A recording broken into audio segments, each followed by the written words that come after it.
Praise God. Okay, well, we're connected, right? We're connected to each other. When one hurts, we hurt. Amen. We pull each other up and encourage each other and provoke each other sometimes. It's okay. The Bible tells us to encourage, right? And even provoke if necessary. Speak the truth in love and in righteousness' sake. So I'm going to just share a few things this morning about being what the Bible calls a son of God. And that may sound kind of foreign to you. You know, if you've been in church, you know that one of the titles of Jesus himself is the Son of God. But I don't know if you've actually accepted the fact that the Word of God calls you also a son of God. Amen. It's supported well in Scripture. We'll look at some of those. And when we say Son of God, we're removing gender. Okay, it's not an insensitivity to women. Because guys, we are also the bride of Christ, and you know that. So we're not going to get an attitude on that or get weird with it. It's what the Bible says, and the Bible uses that terminology that we're espoused to the Lord, and that one day there's going to be this great coming together. But until that time, we're making ourselves ready. We're preparing ourselves, right? But the Bible uses this term, the Son of God, capital S, small s on son, for us. The more modern translations have all changed it and call it and have worded it as the children of God. And I don't think that's wrong, but there's just something powerful. And especially translating back out from the Hebrew mindset of son, of sonship, and how the son was the heir of whatever the family, you know, there's a lot of different threads there and little different things we see from their culture. That the son was heir. And we know that all things have been put into the hands of Jesus. His name has been exalted above every name that has been named and is named and will be named. But then the Bible gives us this, Paul brings this phenomenal understanding of being in Christ, and how there in Romans chapter 8, the spirit of adoption, one of the facets of our salvation experience is what the Word of God calls the spirit of adoption. Yeah. You know, we throw the term around, I'm saved, you know, hey, praise God, I've been saved, and you know, and listen, it's more than just going to heaven.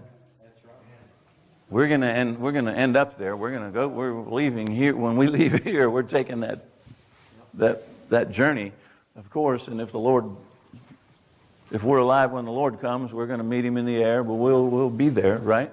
But while we're here, there's some things we have to do, and there are realities that the Bible communicates to us. And if we don't discover them or receive them or live up to them, then we live a substandard experience. That's right. And we don't want to do that, right? I mean, we're only here for a short time. We want everything the Lord has for us. I want to know what happened when I got saved. See?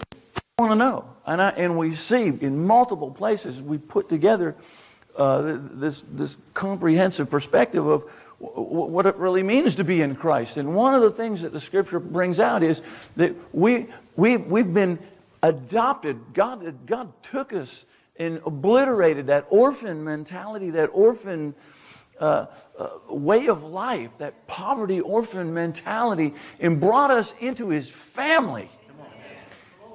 Amen. Received us as children.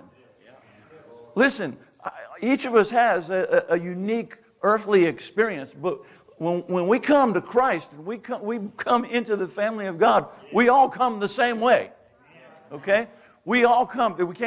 We can't go on with this mess about, well, it's not fair, and you know, that's not equal, and we got to make it equal. No. The blood of Jesus equalizes things for us. Okay? And the Bible says that the spirit of adoption, God has given us this spirit of adoption whereby we can know that we are the children of God. And then he extrapolates it. He says, in not just sons, but heirs. Joint heirs with Jesus. Heirs of God. I don't know what goes on in your mind when you hear that and you say, whoa, okay, I've been adopted. God brought me in. He's restored me to a place of sonship in His family. He's given me His name. Now, we like name dropping, right? In this world, we throw around names. Oh, I'm so and so's. That's my uncle. Take selfies with politicians and all that other stuff. That's fine, okay? But that's for this world. That's right. Come on. Where are you with God? That's right. Where are you with His name? Come on, Pastor. Huh? How do you?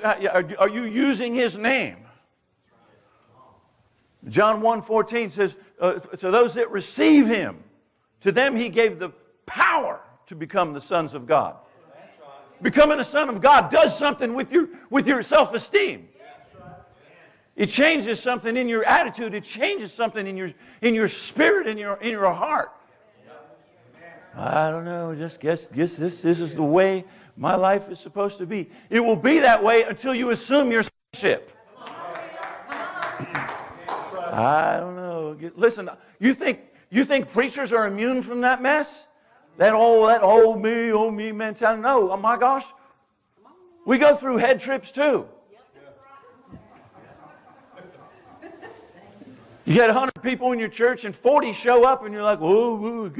You don't think that the accuser doesn't come messing with your head? Of course he does. But it doesn't change your position in God. There's not a thing that's going to change your position in God if you are a child of God.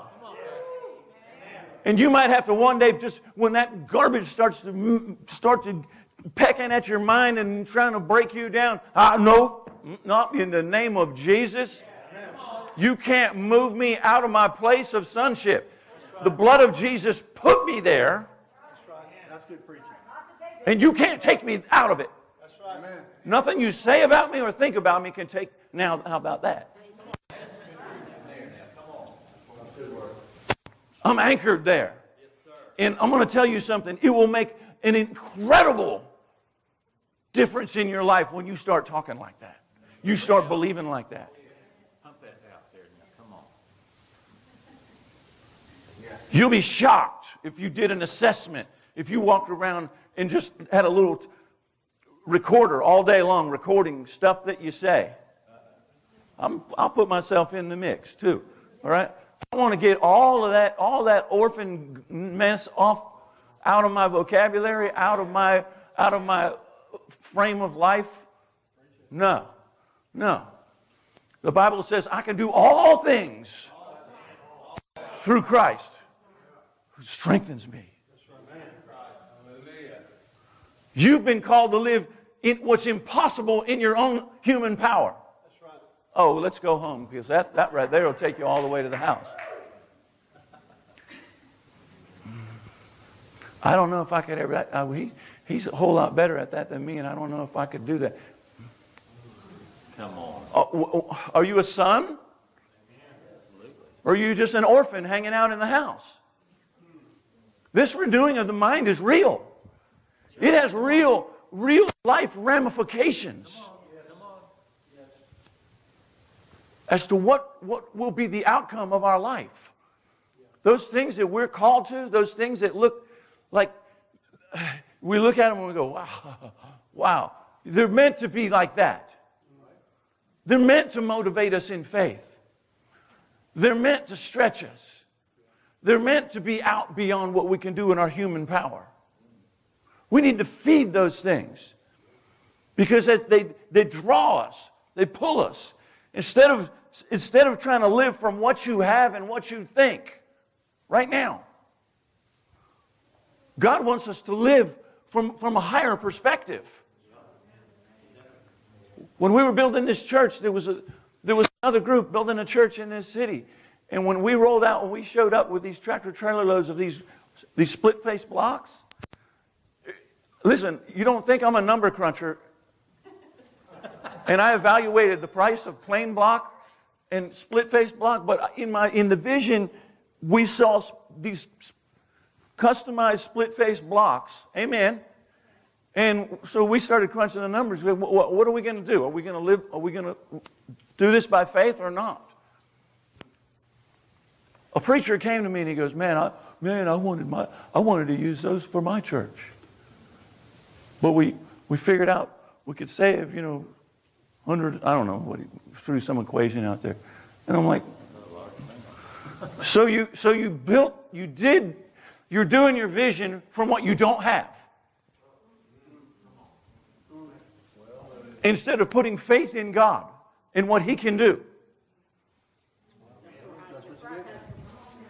Okay.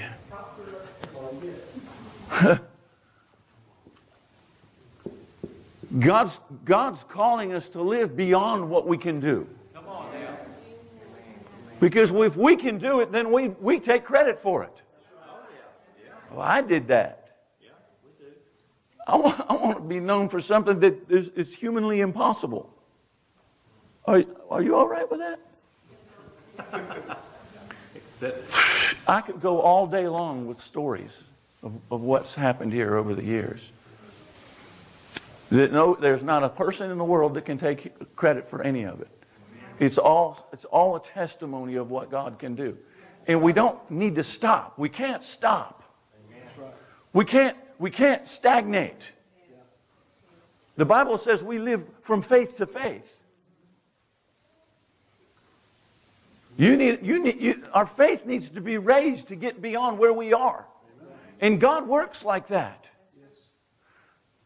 When I got saved, I got around these charismatic people, man, and they were all faith this, faith that. And I never heard of that. I heard of all kind of like stuff you can do with mind control and things like that. But they're all talking about, man, you believe God, you need to believe. I really latched onto it, and I loved it. And faith can move mountains and all this other stuff. Yeah. And I figured, man, if I could just get faith, I don't have to worry about anything. I could, and I figured, what do I have to do to get faith and to get at that place? And then I realized every time you believe God at a certain level, He moves it. He moves I taught my kids, my boys, and I taught my kids how to swim by throwing them out of a boat. They'll tell you, is it right? And I never let them get too far, and I never let them drown. But as soon as they got to the edge of the boat, I would move the boat. And it would be like, I said, come on, you can do 2 more feet. They get, they're reaching up for the boat, and I move it again. I don't have to worry about any of them drowning. Just hope you're never out of the boat when they're in the boat. He fell out of the boat one time in the middle of the night, 4 years old. I turned around and he was gone, and I'm like, where'd he go? It's a long story, but one day you'll hear it.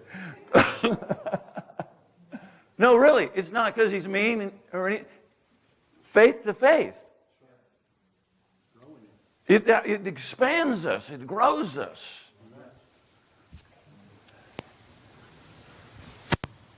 And it's always moving. This is not even on the script today. We're just free. We're free for all in this thing. Hallelujah. What's God calling you to do? I really want to get on this subject of seeing Jesus and how this is a privilege of being a son of God. I don't know. I bet we could go through the room and I would say, what's your perspective of Jesus? How do you see Him? And we would have as many answers as there would be people in the room.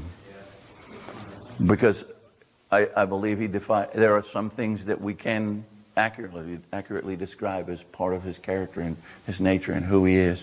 But friends, I really believe we're going to need eternity to really look into the depths of this one that we call Jesus. Oh my. Jesus. There was a point when even after I was saved, I felt like it was a real, I didn't want people to catch me saying Jesus, because then they would peg me as being some kind of weird religious fanatic. So I would kind of posture myself around, be really careful how I said things around people. I wanted them to know I was a church guy, but, you know, Jesus, I don't know. No, blessed is he who's not offended in me. That's right. Demons tremble at the name. You hear me? There is no other name that's more powerful than that name. I had to get over myself, my own pride, my own attitude. I'm telling you, there's times in my life where it's all I could say was Jesus. Because I was grinding it out on the bottom, and I didn't have anything to preach. I didn't have any. My faith was low. But I'm going to tell you what, Jesus, Jesus, Jesus, Jesus, Jesus. What a beautiful name it is. What a powerful name it is. What a wonderful name it is. What a glorious name it is. Hallelujah. Jesus Christ, the King of glory. I don't know, you might need to say that name at something in your life this week, this day, right now, this moment. But you know what? There's going to be a moment when everything in all of creation acquiesces, and every knee bows, and every tongue confesses. It gets me. You know, I was reading through the crucifixion there, where these guys were all intent. They were doing their Roman guard thing, and they were killing Jesus, and he was being crucified. But when he was lifted up in all of his blood and gore and torture and however you want to describe that, one of them looked on him and said, "You know what? This was the Son of God. Truly, truly, truly, this was him." I think we need to come to that place in our life. You know, we need to have those epiphanies in our life. My gosh, truly, why did I run from this one who loves me so much? Why did I blaspheme and use the name in a profane manner? Why did I act so rebellious? Well, the Bible says that the God of this world has blinded the minds of those that believe not, lest they see. Lest they see. Blinded the minds. And that song, I saw the light, that's not some hokey Pentecostal two-step. No. I know it might not be your favorite beat, but I'm going to tell you something. Seeing the light will change everything. Absolutely. Seeing the light will change everything inside of you. It will change the course of your life. Praise God, I saw the light. And I don't want to be without the light.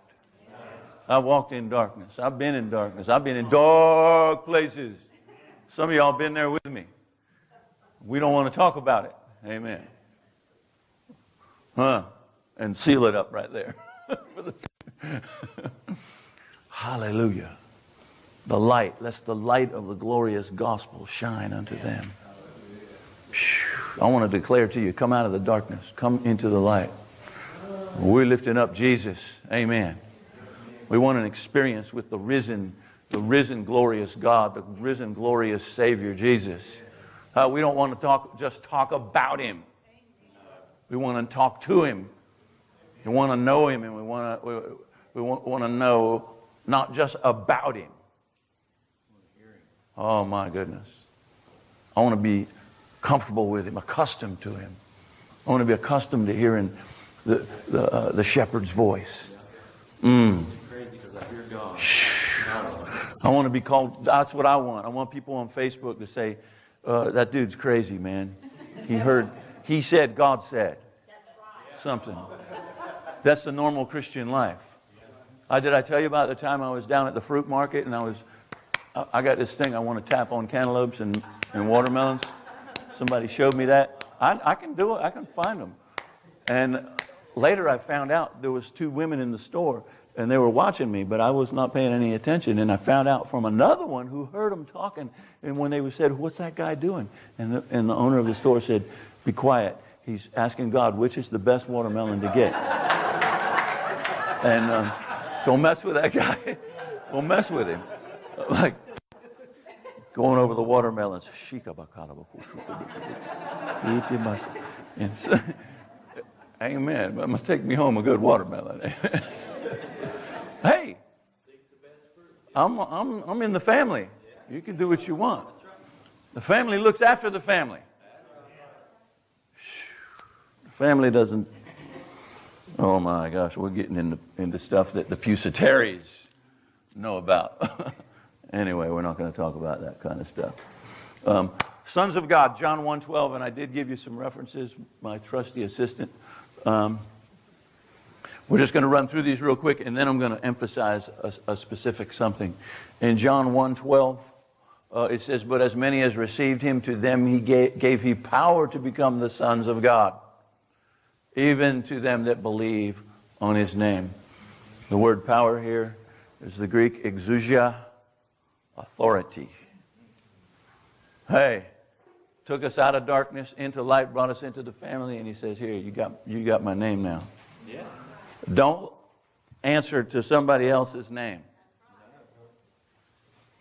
Let me tell this side. We got a lot of names. Some names they're still talking about us. But we don't answer to those names anymore. You need to know God's name for you. Your Father is the only one that has the authority to name you. And He's got a name. He might have a name that you haven't even heard yet. There are some general things in our identity that we can pick up, that we all are. But I'm telling you, there is something for each of us specifically that you're known by. And no man knows it. I want to know. I want to know. Those that believe on His name.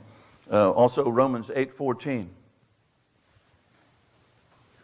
"For as many as are led by the Spirit of God, they are the sons of God." You know, I like to do the old-timey thing where they flipped it around and they said, "Sons of God are led by the Spirit of God."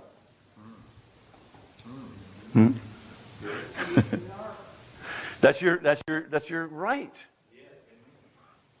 We're led by a lot of things in life. We're led by our feelings. We're led by other people's opinions. We're led by all kind of expectations. Listen, there are numerous narratives out there that are trying to conform your mind. You battle them every day. They're out there. The media, Facebook, oppositions, ideologies. They have a narrative for your life. The television shouldn't tell you your vision.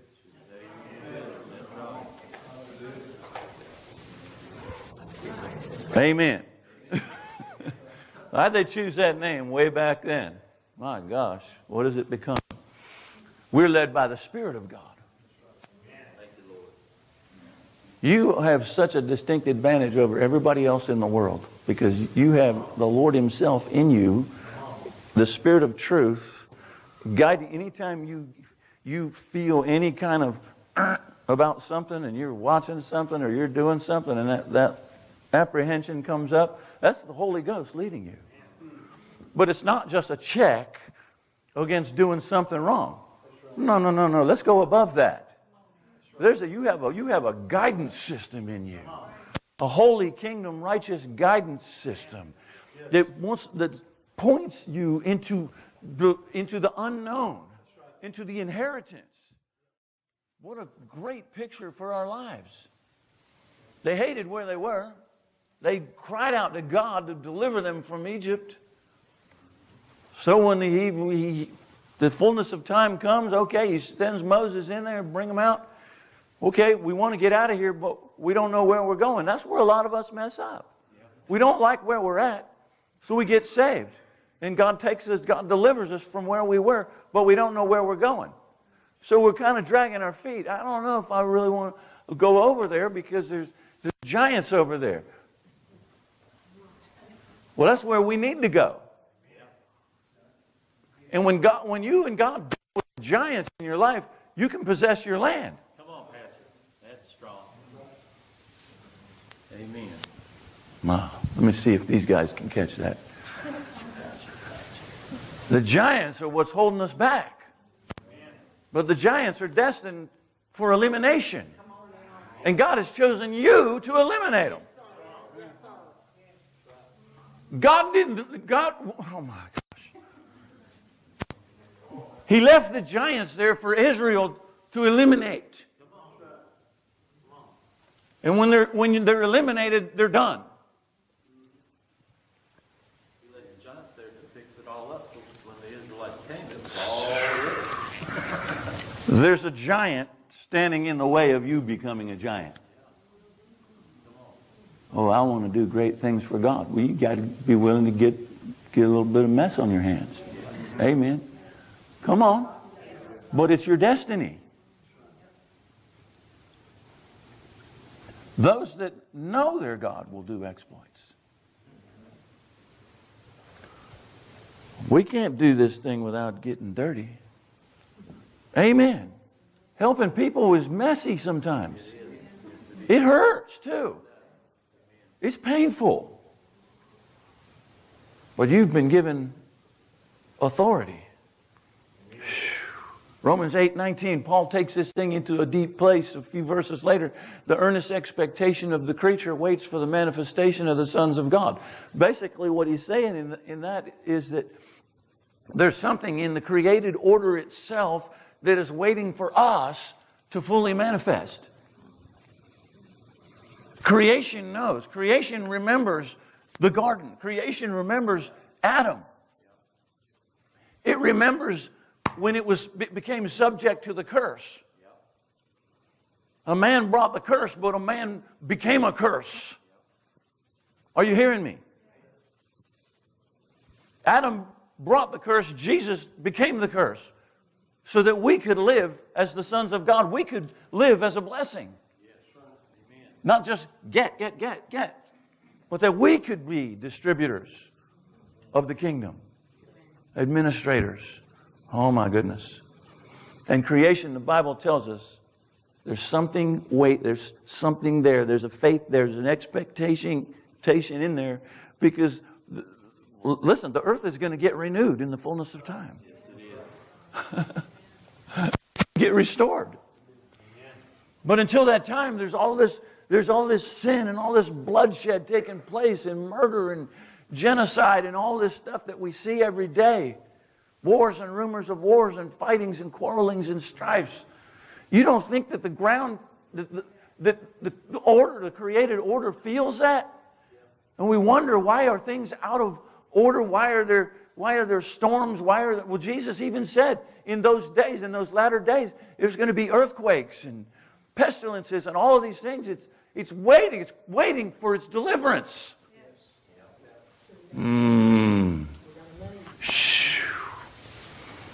There's something in us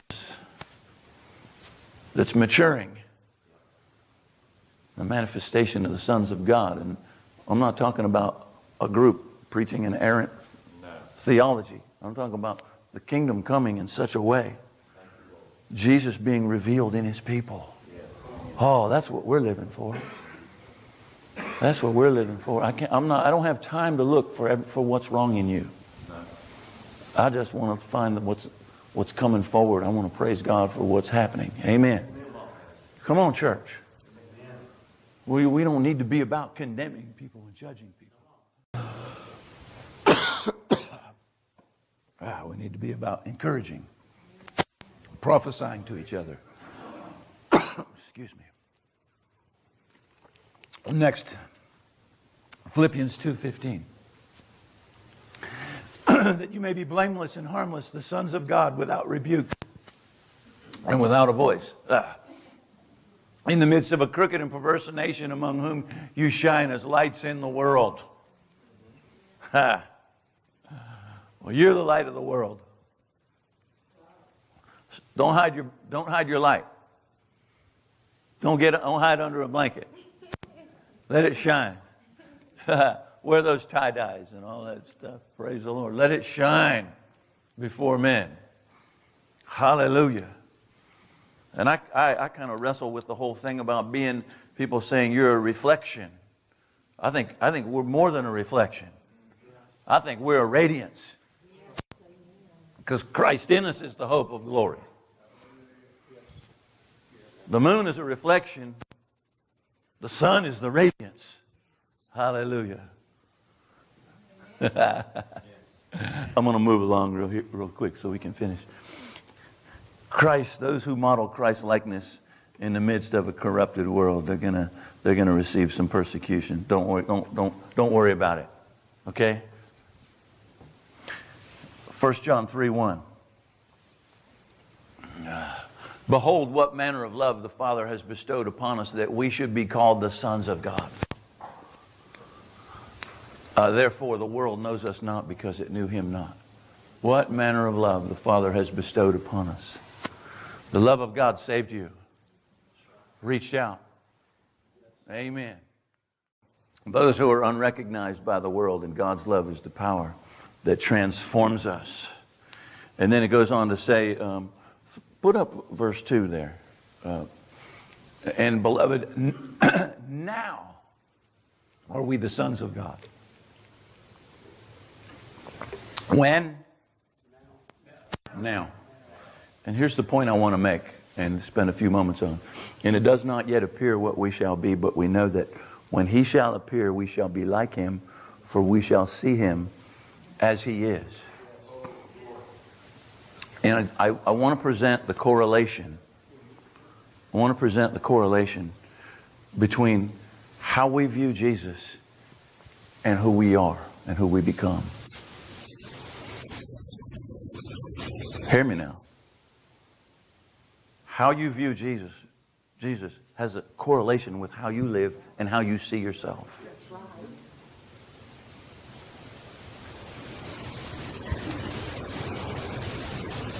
How you see Jesus has a direct correlation in how you live and how you view yourself.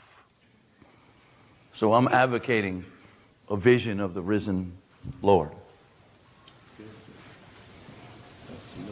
Something along the lines of Isaiah chapter 6.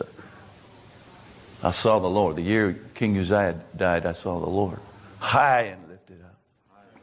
And his train filled the temple. Just follow that whole vision out and you'll find he got to a point to where he looked at himself and he said, woe is me. I'm in the midst of an unclean people. What am I going to do? And then the Lord spoke to him. I'm advocating a vision. What are we doing when we come together in worship? Are we just singing songs? I love the songs we sing. I love worshiping God. But there should be a higher end to it. I love ministering to God's presence. But I want to see Jesus. I want to see Jesus in his people. I want Jesus to be seen in me. I want to see, I want insight. I want insight that's going to change me. I don't want to just go to church and go home with the same old junk, the same old attitudes and the same old problems. I don't know about you. I don't want that, man. I want to, every time I get around the people of God, I want something to shift. Amen. Something to change. We have something to offer each other. No one person has everything. No. We're a many-membered body. Every one of us has something to minister into the whole. That's right. Yeah. All of us. That's right. And when he shall appear, we'll be like him, for we'll see him as he is. We'll be like him because we're seeing him as he is. This is the one. This is him. Everything, every trial you're going through is an opportunity to learn and see more of who God is in your life. That's right. That's right. It's to know him in a greater degree. It's to know him in the fellowship of his sufferings. It's to know him in his deliverance. It's to know him however he wants to reveal himself. That's right. Every trial, every problem, every challenge.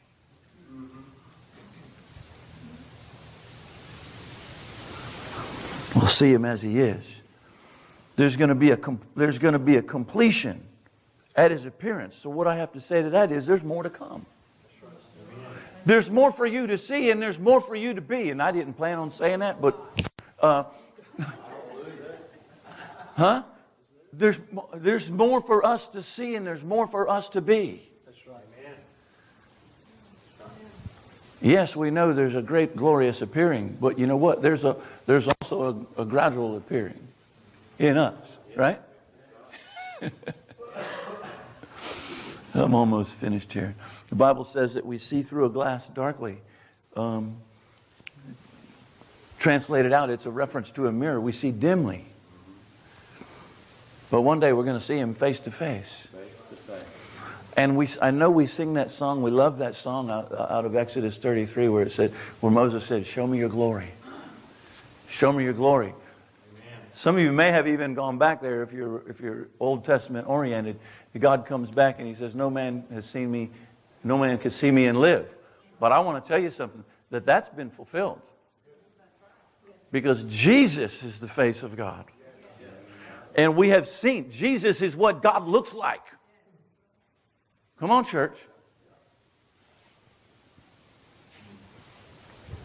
Now, I know we would probably melt if we entered into the fullness of who he is.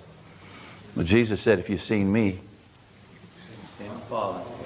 seen the Father. Show us. Okay. Surely that can't be all there is to it, right? Okay, what I want to talk about seekers here for a minute. How do you support this, Pastor Greg? A vision of Jesus, a vision of the risen Jesus. Hebrews 12:2. I'm just going to throw a few scriptures out, let you follow through with them. Looking unto Jesus. You see the visual there, right? Looking unto Jesus, the author and finisher of our faith, for the joy that was set before him.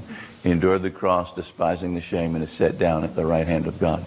You will find in that the looking, the beholding, has a transformational effect on your life. Looking unto Jesus. On the cross. Looking at Jesus on the cross. What was accomplished in that? He was wounded for our transgressions. He was bruised for our iniquities. The chastisement of our peace was upon him, and by his stripes we're healed. He despised the shame.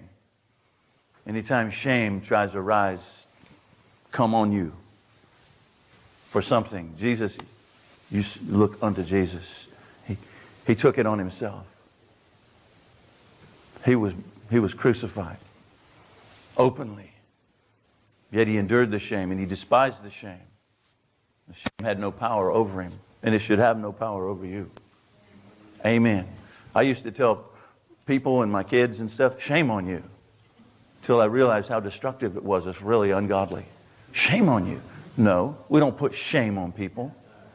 That's how shame is propagated. It comes from another person. It comes from the shame of another person. It's like slime. It truly is. And it's embedded in the way we relate to each other. No.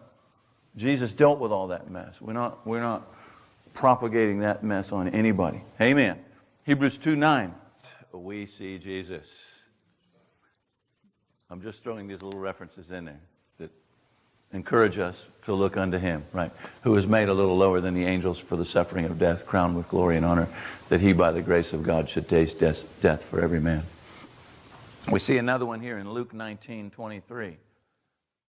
It's a reference to Zacchaeus. This guy Zacchaeus, and the Bible says that when he heard that Jesus was coming by, what did he do?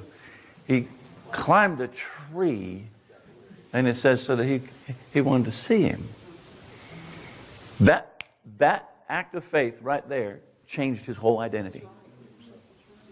So I can ask you, what have you done to get a glimpse? What have you done? See, he was a small guy. How am I going to get a chance to see this one? I've got an idea. I'll climb a tree. Well, the tree put him in a position for Jesus to notice him. without faith, it's impossible to please God.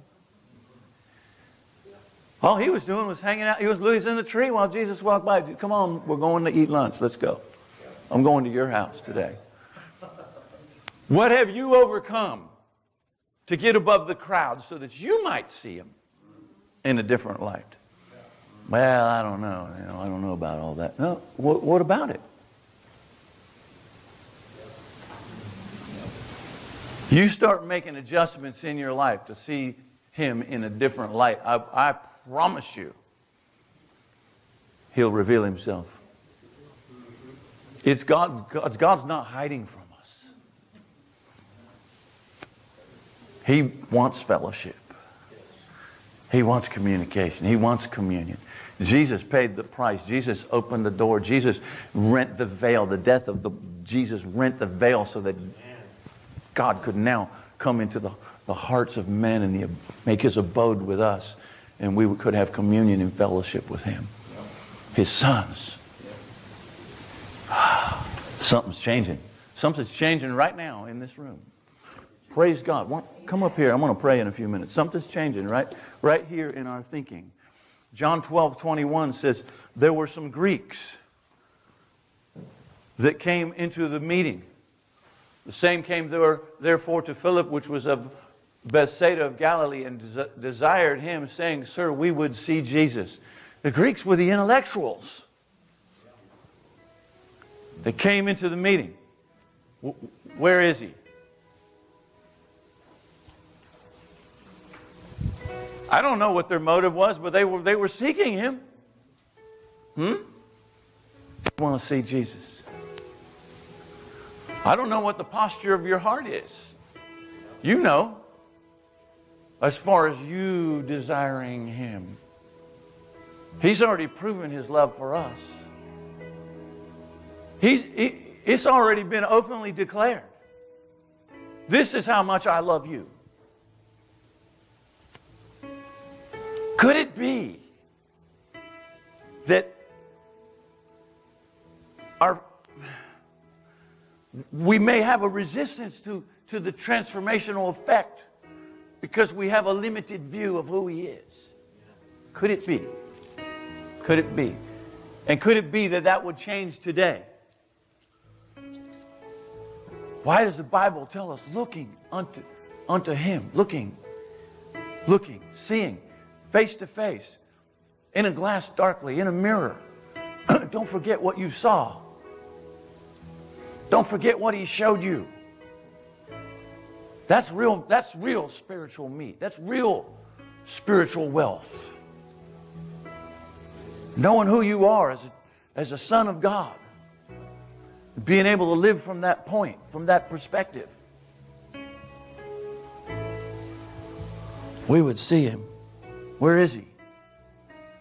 1 John 1:1. Watch this. That which was from the beginning. I like the way 1 John 1:1 so correlates with John 1:1. In the beginning was the Word, and the Word was with God, and the Word was God. The same was in the beginning. He opens up his epistle. That which was from the beginning. It's a reference to Jesus. Which we have heard and which we have.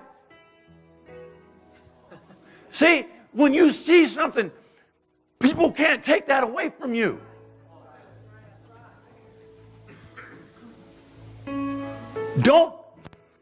You will never take away what I've seen in the secret place.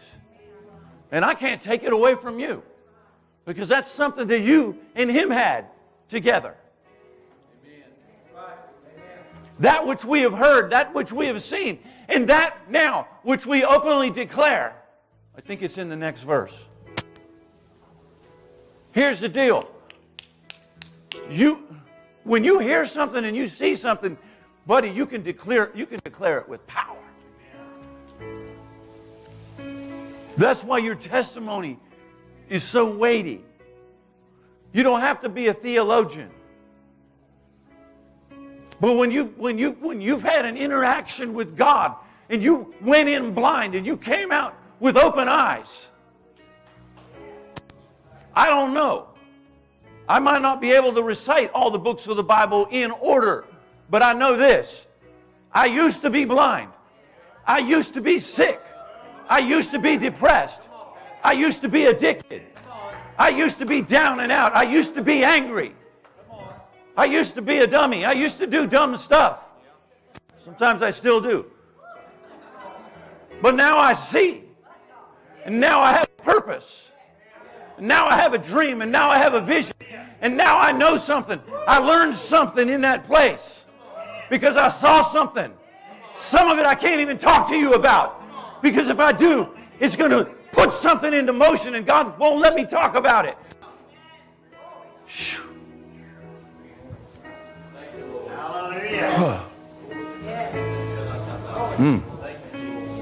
That's what awaits us.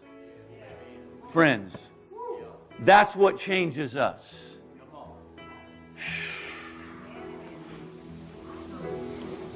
We've seen it with our eyes and we looked upon it, and now we're speaking of these things.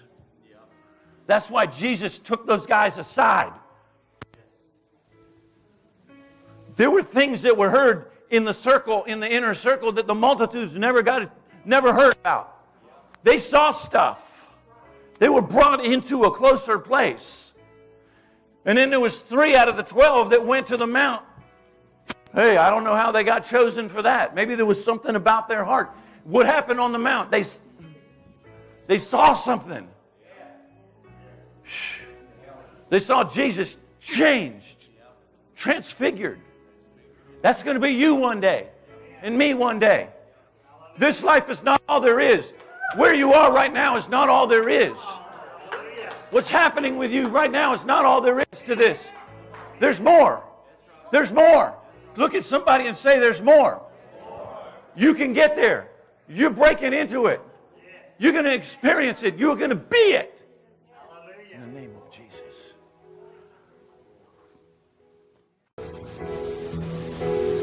Full of grace and truth. The Word's being made flesh in you and me, friends. Get ready. 2 Corinthians 3:18. But we all, with an open face, beholding as in a glass the glory of the Lord, are changed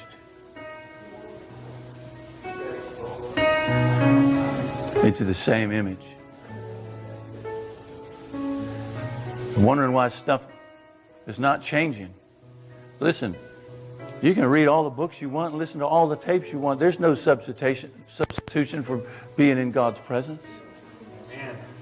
Beholding and beholding.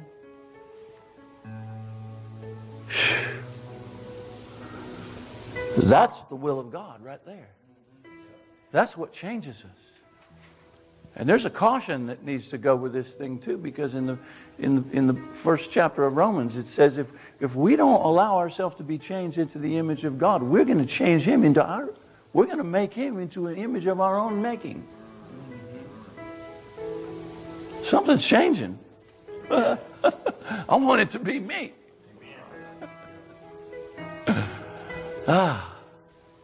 Hallelujah. This life gets more glorious. This life that we're after, this kingdom life, this transformed life gets more. It's not more frustrating. It's more glorious. Every day, every week. We're moving from glory to glory as we behold him, as we behold him. Let's not ever forget our primary purpose when we come together is to behold him first. If I be lifted up, I'll draw all men unto me. If I be lifted up from the earth. We don't need a brand. Jesus is the brand. I'm all about all that organizational stuff. I'm fine with all that. But listen, don't ever let it replace Jesus. This is about him. Hallelujah. Amen.